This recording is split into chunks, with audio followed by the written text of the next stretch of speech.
شب آرام است و ماهی روشن، نگات مثل ستاره درخشان. در راه عشق تو هم سفری منی، به تو دلم میماند سرگردان. هر نفسی من نامی تو را گوید، هر آرزو به سوی تو میرود. وقتی که میخندی با چشمانی ناز، دنیای من پر از محبت شود.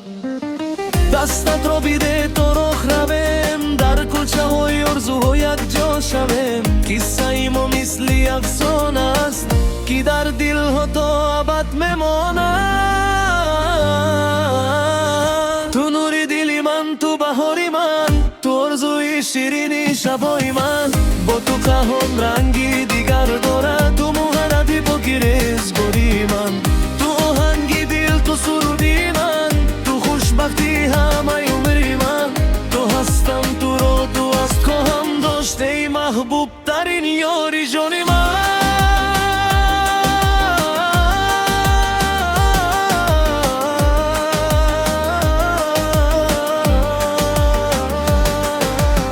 بادی سحر از تو خبر میارد، از مهاری تو دل قوت میگیرد. هر لحظه که در کناری منی، غمهای جهان از من دور میشود.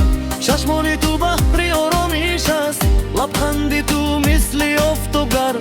در بین هزاران و هزار آدم، فقط تو هستی برای دلم. اگر باران بارد از آسمان، من با تو میمانم در هر زمان.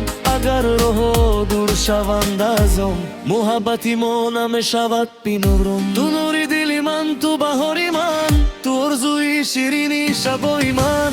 با تو جوان رنگی دیگر دارد، تو محبتی بگیر توزگاری من.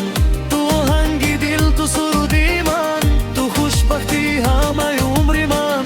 تو هستم، تو را دوست خواهم داشت، ای محبوب ترین یاری جانی من.